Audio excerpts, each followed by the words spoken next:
सो hey बच्चा party, welcome back to my channel Tanu classes. आज हम कर रहे हैं पोएम नंबर 2 विंड, जिसके रियल मेकर थे सुब्रमण्यम भारती जी, जिन्होंने इसे तमिल लैंग्वेज में लिखा था, और ए रामानुजन जी ने इसी पोएम को ट्रांसलेट किया था इंग्लिश लैंग्वेज में। हमारे इस पोएम में हमें कुछ हिडन मीनिंग भी मिलेगा, जैसे हमें रोड नॉट टेकन में मिला था। और बच्चों, इस पोएम में कोई भी फिक्स राइम यूज़ नहीं की गई है, कोई भी राइम कहीं से भी उठा के लगा दी गई है। ठीक है, तो अब स्टार्ट करते हैं पोएम को। पैरा 1 देखिए आपका, स्टार्ट करते हैं विंड कम सॉफ्टली। यहाँ पर पोइट रिक्वेस्ट करते हैं विंड को कि स्लो ब्लो करिए। आगे कहता है don't break the shutters of the windows, खिड़कियों का और दरवाज़ों को ब्रेक मत कीजिए। डोंट शटर द पेपर्स, यहाँ पर कह रहा है कागज़ों को इधर उधर मत उड़ाओ। Don't throw down the book on the shelf, shelf पर रखी हुई किताबों को मत गिराइए। There look what you did, you throw them all down, देखो तुमने क्या किया, तुमने उन सब बुक्स को गिरा दिया।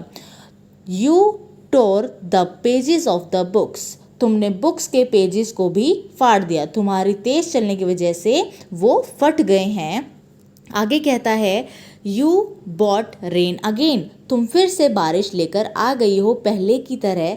जब पिछली बार भी हवा चली थी तो बारिश आई थी। ठीक है, तो यहाँ पर पोइट क्या है, विंड से बात कर रहा है, कह रहा है कि सबसे पहले तो विंड को क्या कहता है कि स्लो जो है ब्लो कीजिए। उसके बाद कहता है कि विंडोज़ को और हमारे दरवाज़ों को ब्रेक मत करो, कागज़ों को इधर उधर मत उड़ाओ, शेल्फ पे रखी हुई किताबों को मत गिराओ। उसके बाद कहता है कि देखो तुमने क्या किया है कि तुम्हारे इतनी तेज़ चलने की वजह से बुक्स जो है वो गिर गई हैं। उसके बाद कहता है कि पेजेस को भी तुमने क्या है फाड़ दिया है बुक्स की। आगे बताता है कि बारिश भी तुम लेकर आ गई हो। उसके बाद कहता है you are very clever at poking fun at weakling. अब यहाँ पर क्या कह रहा है, तुम बहुत चालाकी से कमज़ोर चीज़ों का मजाक बनाती हो। यहाँ पोकिंग फन का क्या मतलब है बच्चों, मजाक बनाना, और वीकलिंग का मतलब है कमज़ोर चीज़ों का। तो देखिए बच्चों, अब तक हमने यहाँ पर क्या पढ़ा कि यहाँ विंड को अपनी लाइफ में आने वाले चैलेंजेस के साथ कंपेयर किया है पोइट ने।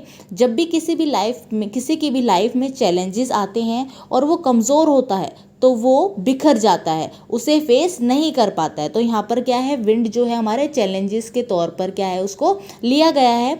आगे देखिए, आगे क्या है, frail crumbling houses, crumbling doors, crumbling rafters, crumbling woods, crumbling bodies, crumbling lifes, crumbling hearts. तो फ्रेल का क्या मतलब है यहाँ पर, कमज़ोर, और क्रम्बलिंग का क्या मतलब है यहाँ पर, तोड़ना या गिरना। तो यहाँ पोइट बोलता है कि कमज़ोर घर जो हैं वो टूट जाते हैं, कमज़ोर दरवाजे टूट जाते हैं। राफ्टर यहाँ होता है जो मेन बीम घर की होती है, सपोर्ट देते हैं जिससे घर को, वो भी टूट जाती है। लकड़ियाँ, शरीर, जिंदगियाँ, हर्ट, सब कुछ जो है टूट जाता है जो भी कमज़ोर होता है। यहाँ पर कमज़ोर लोगों के लिए बोला गया है पोइट के द्वारा कि वो चैलेंजेस की वजह से टूट जाते हैं, जो कमज़ोर होते हैं। जैसे कि उसने क्या किया है, कमज़ोर लोगों को किसके साथ कंपेयर किया है, यहाँ पर हमारे दरवाज़ों के साथ कंपेयर किया है, राफ्टर्स के साथ, शरीर, ज़िंदगी, हर्ट, सब चीज़ों के साथ हमारे कमज़ोर लोगों को कंपेयर किया है।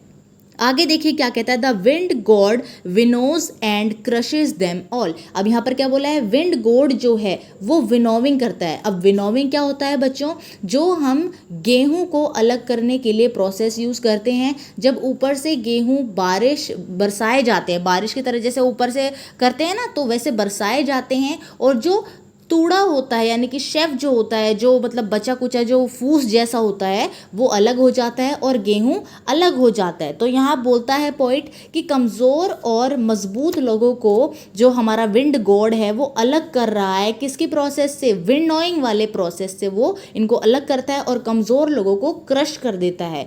उनमें क्या है, जीने की क्षमता फिर बिल्कुल भी नहीं रहती है। ठीक है, अब आगे क्या कहता है, he won't do what you tell him. क्या कह रहा है, हवा आपके हिसाब से कभी नहीं चलने वाली है, प्रॉब्लम्स कभी भी आपकी लाइफ में आपसे पूछकर नहीं आएंगी।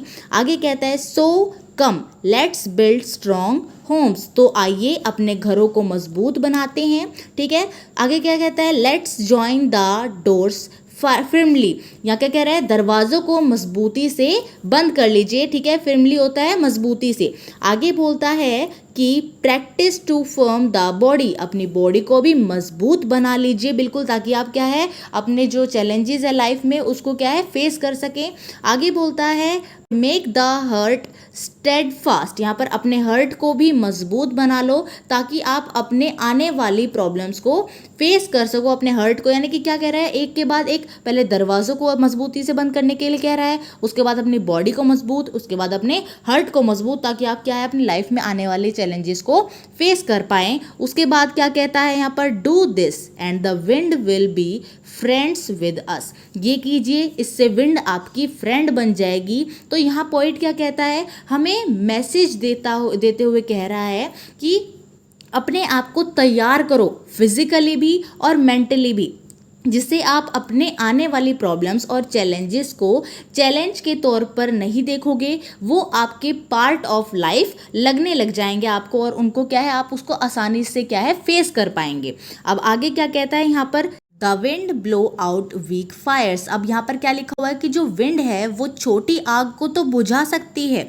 आगे क्या बोलता है यहाँ पर, he makes strong fires roar and flourish, लेकिन जो बड़े लेवल पर लगी हुई आग होती है उसे वो फ्लोरिश यानी कि वो बढ़ा देती है। यहाँ क्या बोलता है कि अगर आप कमज़ोर हो तो चैलेंजेस आपको तोड़ देंगे, बट यहीं आप स्ट्रॉन्ग हो तो प्रॉब्लम्स आपको और स्ट्रॉन्ग बना देती है। तो यहाँ पर क्या है, फायर को आपको स्ट्रॉन्ग बनाने के साथ रिलेट किया गया है।